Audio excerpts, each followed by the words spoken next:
Unless you're living under a rock, you have probably at least heard about Project 2025. Project 2025. Project 2025. Project 2025. Project 2025. Project 2025. But what exactly is it? Is it actually a Republican plan to overthrow American democracy and establish a fascist dictatorship with unchecked power? Or is it simply a policy wish list by random conservative organizations that's been turned into an overhyped conspiracy by paranoid Democrats desperately trying to link this document to Donald Trump? Well, this last week, while I was sick in bed nursing a cold, I decided to read the entire thing, because I either vehemently hate myself or I love torture. Probably the latter. Now, I often hear people blow things out of proportion, and I'm usually the one in my friend group telling people that no, the sky is not falling, and things aren't as bad as they think that they are. But after reading Project 2025, I've gotta say, it is way worse than you think it is. This 900-page document is a joint effort by 54 influential conservative organizations, 36 authors/editors, 25 of them are officials from Trump's own administration, and 276 contributors to plan a complete MAGA takeover of the USA. At least 140 of Trump's own staff, including nearly half of his cabinet secretaries, have direct involvement with the project. But what is Project 2025? In its opening pages, it refers to itself as a unified effort by the conservative movement, a plan of action to go into effect the second that the next conservative president is sworn into office. And their goal is to assemble an army of aligned, vetted, trained, and prepared conservatives to go to work on day one to deconstruct the administrative state, to give Trump unfettered power to tear down America and rebuild a Christian nationalist dictatorship in its place. Christians, get out and vote. Just this time. You won't have to do it anymore. 4 more years, you know what? It'll be fixed. It'll be fine.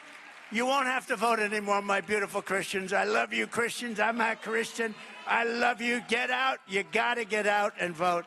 In 4 years, you don't have to vote again. We'll have it fixed so good you're not going to have to vote. But how will they accomplish this? Well, they plan to stack Trump's staff and cabinet with MAGA loyalists, firing massive numbers of civil servants, and by consolidating executive power in the hands of Trump, making the Department of Justice and the FBI directly accountable to the president, allowing him to weaponize them, and it would remove their capacity to act independently. This would basically remove very essential checks and balances against presidential abuse of power. What Project 2025 articulates is the idea that the president should be the one directing the activities of the Department of Justice, even if that means that the president will not be investigated or that the DOJ will be sent to attack the president's political enemies. We will root out the communists, Marxists, fascists, and the radical left thugs that live like vermin within the confines of our country. And by reinstating an executive order called Schedule F, the president would be able to replace any nonpartisan civil servants at will with loyalist cronies who will do his bidding and won't challenge him. And remember, Trump already stacked the Supreme Court with justices who've already demonstrated that their loyalty lies not with the American people or with the US Constitution, but with him and his agenda, ruling that the president is essentially above the law. In his last term, he demonstrated that he would fire anyone who dared to question his agenda. You're fired. Get out of here. And he viciously turned on any Republican who followed their conscience rather than the MAGA party line. The result? Almost all of them lost their re-election bids or opted to resign or retire in the face of impossible uphill re-election battles without Trump's endorsement. And the remaining Republicans in Congress learned to fall in line or they'd get the boot. Once Trump gains absolute power, the Project 2025 plan goes on to outline his next steps, and it calls for the largest deportation of immigrants in American history, which would tear millions of families apart. And it straight up states that they intend to arrest immigrants anywhere in the US without warrant. I mean, this is straight up Gestapo level papers, please madness. Oh, and it also says that ICE will simply rely on the good judgment of officers in the field to avoid inappropriate situations. What could possibly go wrong? Page 60 calls for the reversal of progress made in the areas of racial and gender equality. And this plan would be a massive attack on women's reproductive freedoms as well, calling for abortion surveillance, reversing FDA approval for and attempting to ban mifepristone. You know, the pill that most women take when they don't want to give birth and would rather just miscarry when their first trimester fetus is the size of a brainless peanut? Project 2025 attempts to restrict women's reproductive rights at a national level through multiple initiatives, including defunding Planned Parenthood, cutting federal funding to pro-choice states, eliminating funding for pro-choice women's healthcare programs globally, and establishing a pro-life task force. Okay, so they want to ban all abortions, but they're at least in favor of contraception, right? I mean, the best way to lower abortion rates is to expand comprehensive evidence-based sex education. Wrong. Page 477 calls for the outright abolition of any approved evidence-based sex education curriculum. But as teen pregnancy rates skyrocket, at least they're gonna step in and support new mothers, right? Wrong. Page 489 demands the government prioritize married men and women over any other family type. And pages 284 and 451 advocate for stripping support for single mothers. Cause Jesus hated widows and would totally want unwed mothers to suffer. Oh, and now that some states are starting to classify abortions as murder, you'll be happy to learn that they're also planning to expand the death penalty. I wish I was making this up. Now, if all this talk of authoritarianism and government surveillance has you as concerned as I am, you just might want to start encrypting your internet traffic by using a virtual private network or VPN. Because browsing the internet without a VPN is like sending postcards in the mail. Anyone can read it. Now picture sealing that postcard in an envelope. That's what a VPN does for your online data. Private internet access encrypts your connection and hides your IP address, shielding you from internet service providers, network administrators, and best of all, government surveillance. Internet privacy isn't just about secrecy, it's about protecting your personal data and preserving your online freedom. With private internet access, you gain a secure and private gateway to the internet. I've personally been using private internet access since 2012, and as one of their 30 million downloads, let me tell you, there's a reason that it's so popular. It works on every major platform, one subscription protects an unlimited number of devices simultaneously, and it's both extremely easy to use and also fully customizable if you're technologically inclined. And they're one of the few VPNs that supports P2P file sharing. Their strict no-logs policy means that they never record or store user data, a claim that's been proven multiple times in court and verified by a third-party Deloitte audit. If you're ready to take control of your online privacy, I've got a great deal for you. If you use my link in the video description, you'll get an incredible 83% discount on private internet access. That's only about $2 a month. And you'll receive 4 months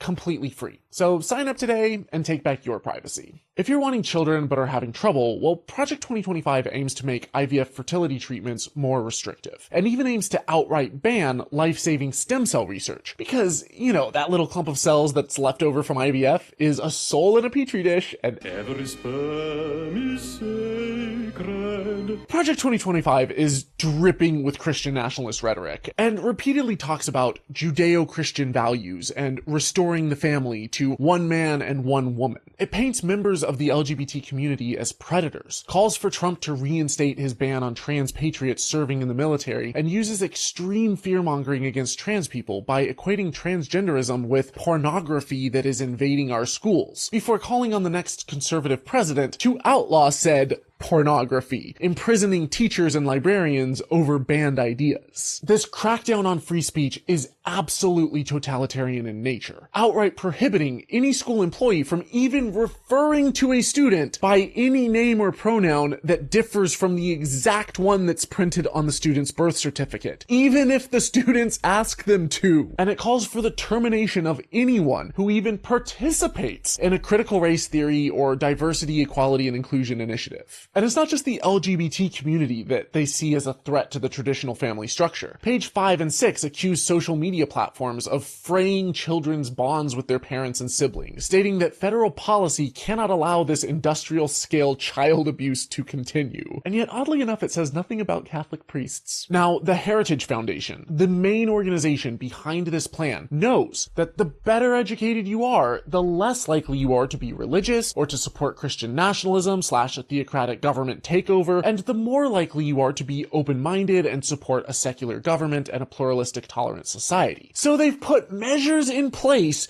to erode the education system in the US, including the dismantling of the Department of Education itself, stating federal education policy should be limited and ultimately the Federal Department of Education should be eliminated. We should abolish the Department of Education. The plan promotes voucher programs to fund private religious schools and unregulated homeschool programs with taxpayer funds, which have little to no government oversight and often perpetuate young earth creationism, flat earth nonsense, and evolution denial. And leveling up its totalitarian rhetoric, it further states that any state, city, and counties, school boards, union bosses, principals, and teachers who simply disagree with this voucher proposal should be immediately cut off from federal funds. And in addition, free educational programs like NPR and PBS are to be stripped of their funding, because apparently their science and evidence-based educational programs didn't agree with extreme right-wing propaganda. And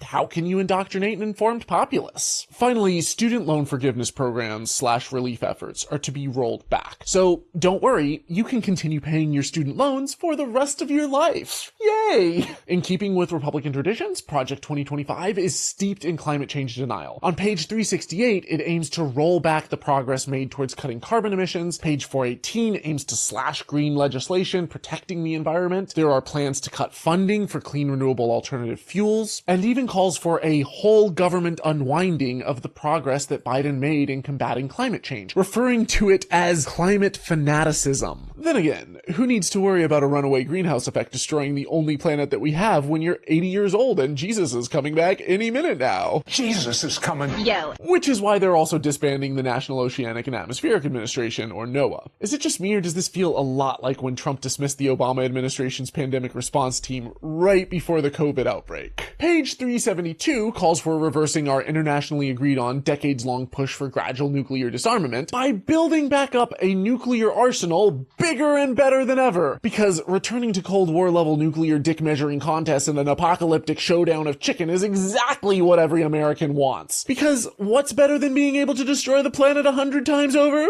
Being able to destroy the planet 1,000 times over. Who's ready for a game of duck and cover? Oh, and page 371 talks about how nuclear waste disposal should be privatized, because that doesn't sound like a disaster waiting to happen. But at least giant corporations and billionaires will be able to celebrate all of this deregulation. I mean, did I mention that they're planning to bring back child labor? Somebody's gotta work the coal mines. Create 25 million jobs for our country over the next 10 years. Or that they have plans to deregulate overtime pay rules and to implement steps that would massively cut Medicaid, stripping the poorest people in America of desperately needed medical care. Now, some of the statements in Project 2025 were laughably moronic. Like when they said that progressivism is both communism and fascism, and somehow all of that is lumped under the umbrella of socialism. Do they know what any of these words mean? And the ironic thing is that while it's clear that all of the authors of this document want to impose Christian nationalism, and they somehow manage to unite on almost every one of the above listed nightmare scenarios, there are a few places where they disagree on just how much Christian nationalism to implement, especially when biblical literalism conflicts with their ultra-capitalistic political beliefs. Like on page 489, where the authors are split over whether or not the government should use its power to get people to rest on the Sabbath by making businesses pay time and a half to employees who work on Sunday. And some of the other authors disagree, seeing that as an infringement on their right to exploit their workers. Other parts of the plan are terrifyingly ironic, like when they quote the founding father James Madison saying that the accumulation of all power, legislative, executive, and judiciary in the same hands, whether one, a few, or many, and whether hereditary, self-appointed, or elected, may justly be pronounced the very definition of tyranny. But then on the very next page, they call for the president to have the boldness to bend and break the bureaucracy to his will. I could go on and on about this document, because on almost every page there is another nightmare scenario popping out at you. Sometimes overt, other times obscured in propagandistic rhetoric and blatant dog whistles. But make no mistake, this reads like a How to 1984 guidebook. And Trump knows that his plan is massively unpopular, which is why he's acting like he has no idea what it is or who's behind it. And yet, here's what he had to say about the document's primary architects, the Heritage Foundation. This is a great group, and they're going to lay the groundwork and detail plans for exactly what our movement will do. And even as Trump was playing the fool, his advisor Stephen Miller and his press secretary Caroline Leavitt were starring front and center in Project 2025's official recruitment videos promoting the project. Make no mistake, this is Trump's plan for America. I do not use the word fascism lightly, but this is the perfect roadmap to it. And the worst part is, if Trump wins, this isn't hyperbole. He very well could accomplish his dictatorial goal. Under no circumstances, you are promising America tonight, you would never abuse power as retribution against anybody. Except for day one. I love this guy. He says, you're not going to be a dictator, are you? I said, no, other than day one. After that, I'm not a dictator, okay? He's already stacked the Supreme Court with loyalists who have already demonstrated that they have no regard for the Constitution. Now, I'm American, but I grew up as a missionary kid in a country that did not have free and fair elections, where an authoritarian ruler presided for life and then handed the reins over to his son. Dictators do not relinquish power. If Trump wins and is able to gain a foothold in the House and or Senate, which are both very real possibilities, there will be absolutely nothing stopping him from establishing a dictatorship. So vote like your future depends on it, because if we don't win this one, this could be the last election that you ever vote in. Heritage Foundation President Kevin Roberts appeared on Trump ally Steve Bannon's podcast, The War Room, earlier this month with a warning. We are in the process of the Second American Revolution, which will remain bloodless if the left allows it to be. Now, because of the sensitive nature of the content of this video, it's quite likely that YouTube will limit the reach and not promote it to as many people. So if you think that this topic is as important as I do, please share this far and wide and help it reach more people. Thank you so much for your ongoing support of my work. Don't forget to check out Private Internet Access. And as always, dare to be curious, but don't drink the Kool-Aid. Ever heard of Jesus.